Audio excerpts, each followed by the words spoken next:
People ask, are revolutions violent? Are they undemocratic coups? And couldn't we just reform the capitalist system from within? Well, I say no to all of these things, and find out much more on this episode of...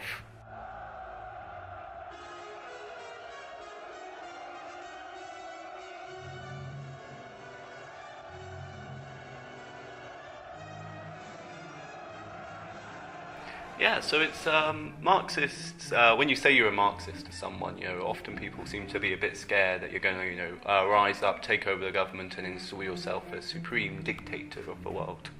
And a lot of, I feel people's skepticism to Marxism actually comes from this perspective that revolutionaries are somehow undemocratic, somehow, violent and coupish, etc.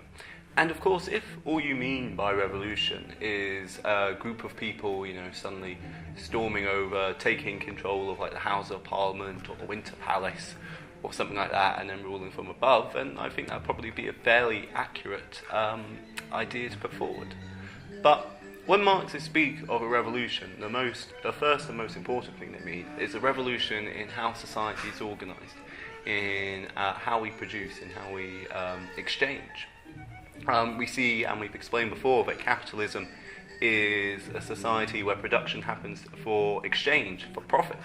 We have one group of people who benefit heavily from this, who expropriate all the wealth in society, and then another group who effectively just get whatever wages are decided on from above, effectively. In socialism, however, in a revolution, we see that actually production happens for use. For how much people is democratically decided on by the working class, by people from all workplaces,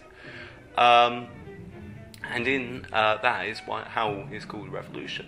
Now, of course, the actual seizure when the working class rises up, can involve many different elements, but I wouldn't say it could ever really be a coup if done properly. If done properly, we see that it's working class from across all layers of society, from teachers, from train drivers, from barristers and baristas, all coming together to take control of society, to send actually where we want to go, to take from the economic tyranny we are currently under. And in that respect, done properly, it would not be a coup, but simply actually democracy at its finest form. Now, let's say we could explore questions of violence and things like that, but I would say that actually violence is only a product of when the working class movement is weak, when they're unable to maybe win over other layers of working class, especially, let's say, working class elements in the military or the state, etc. And in that case, we can see that these antagonisms can lead to conflict. I mean, the bourgeoisie, the ruling class, is very, very powerful. They have the military, the navy, air force. They have huge amounts of resources on their side. And if the working class movements don't prepare and aren't strong enough for that, haven't organised beforehand, then then violence can be a result.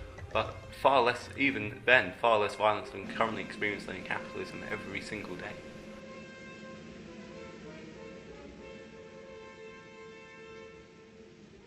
I think this is, again, a very interesting point because, people, let's say, oh, well, you've just spoken for ages, about, these peaceful, etc. But, we look back in history and we see that, many revolutions are, they're not associated with peaceful turnovers of power. But what Marxists are, we don't advocate for, violence willy-nilly. We don't say that, we're not warmongers in a sense. What we do say is that capitalism is built upon the fundamental antagonism between worker and capitalist, between wage earner and profiteer, and that this creates class struggle, and this can, depending on the class forces, depending how strong the workers are, to how strong the capitalists are, turn and develop into some form of violence, etc. This doesn't mean we advocate it. In fact, we advocate for the most peaceful route possible. We advocate for, a society where, people are at peace and harmony with each other. But this also doesn't mean we're pacifists. We take a look at the material situation around us and we say, actually, well, is there a way to do this as peacefully as we can? If not, then violence is to turn to bear.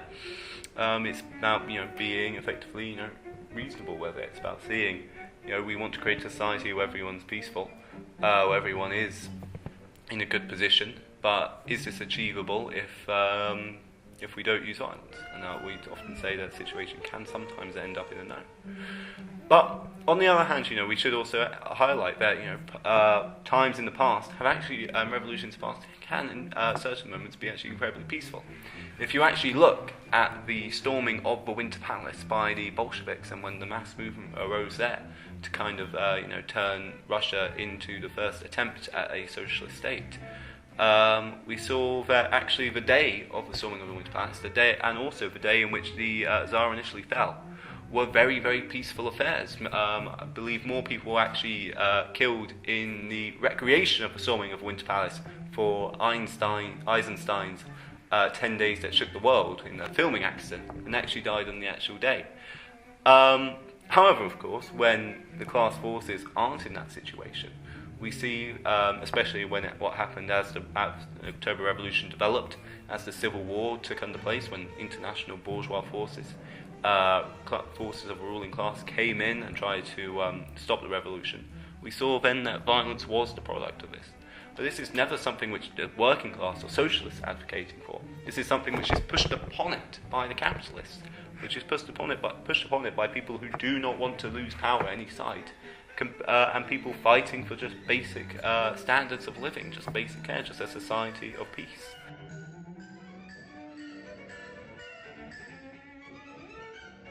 I think this is the ultimate question we're getting at. I've kept saying that we're looking for the most peaceful way to do things. So why am I still advocating revolution, where even in the best chance there could still be a possibility where you could have violence? And I think the key element to really highlight is that if you are not willing to break with capitalism, to break with the logic of capital, you are going to simply oppress the working class. You won't be able to simply by minor reforms here or there to escape. And the reason is that capitalism is, as I've mentioned earlier, is inherently based on this idea of struggle, that what is in the interest of the capitalists is not in the interest of workers. What is in the interest of capitalists to, let's say, produce more profit by lowering wages, lengthening working hours, worsening working conditions, is completely opposite for what is in the interest of the working class. They are as irreconcilable as slave and slave owner in this respect, whilst of course the relation is very different. And because of this antagonism, because of this difference here, we see that actually you can't really come to a compromise, or if you can, that can only be on real capitalist boom. I think actually modern events have really shown this to be the case, that those governments, those people who haven't been prepared to break with capitalism, while still being very, very well intentioned, have ultimately betrayed the working class. President Hollande in France came to power on a platform of 95% income tax on the richest. He then now is carrying out terrible, terrible austerity. Syriza came to power on a platform of fight back against Eurozone-inflicted austerity, being now the main perpetrators of it. And this is all because they will not break with the logic of capital. And the logic of capital and the logic of capitalism demands that the working class, especially in a period of crisis, the rate of exploitation must increase. They must work harder, pay more, as the capitalists get off free. The moment when many left-wing politicians come in, you actually see a risk of a capital but it may be quite scared indeed. You actually see the risk of a capital flight.